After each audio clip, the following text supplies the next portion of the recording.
ماوەساییە من دوکانی عەشەی بالەم هەیە. زۆر جار بابەتەکانمان وەکو پەیکەر شتی پەیکەری تیابێ بابەتی حیوانات دوور بێ لە ڕووی جەنابەت و گوێگران، بابەتی ئاسکەیان هەر شتێکە ئەو کە پەیوەندی بە حیواناتەوە هەیە.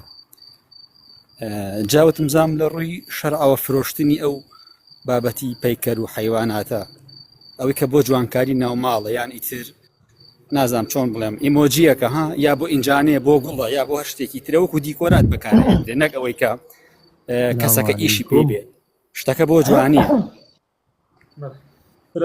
لە ڕووی شەرعەوە بابەتی پەیکەر هیچ شینێکی لەسەر ئازێت نەبێ.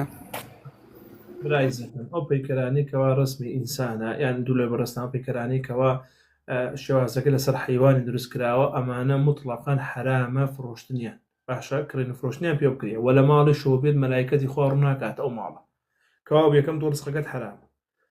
ئەو پەیکەرانی کەوا پەیکەری ئینسانە، پەیکەری سەکردەیەکە، کابرایەکە، ناودارێکە، شاعیرێکە، هەرچیەکە، لەگەڵ ئەوەشدا برای من ئەوەی کەوا دوولەری ئەو بەڕێزیکەوە گوێگرەی جانەبەرێکە، شێرێکە، ئاسکێکە، پڵنجێکە، گورجیەکە، ڕێویەکە، هەر شتێکە کە ڕۆح لەبەر بێت لەو ماڵەیە مەلایکەتی خوا ڕوو ناکاتەوە ماڵە، کەوا لەم جۆرانە خۆتان پارێزن بە هیچ شێوازێک معاملەی پێوە مەکەن و با نبێتە ئازار و ناڕەحەتی بۆ دنیا و قیامەتان و با بنە سەبەبێکی شەڕ برای من. ئەتر هەر کەسێ بەیانیاڵێ پەیکەرە و ئاسایە ڕوح لەبەر نییەوە دەیوەرە کاکە ڕوحکەبەری خوا گەورە لە ڕۆژی قیامەت هاوتی ڕوحکەبەری و کاتە چیت پێ.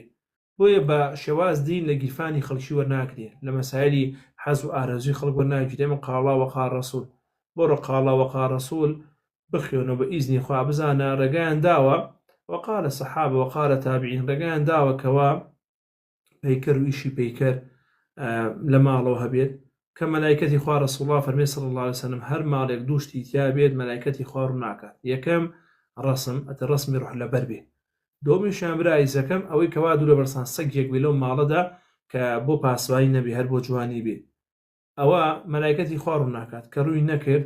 اینجا لەگەڵ ئەوەدا بە ئەجر پاداشتی 2 قیرات ڕۆژانە لە ئەجر پاداشتی بەقەدر کێوی ئوحود لە پاداشتی ئەو کەسە لە ماڵەکان نامێنێت، کەوا بە خۆتی لێ پارێزە برای من ئیشی پەیکەر مەکە و فرۆشتنکردنیان مەکە.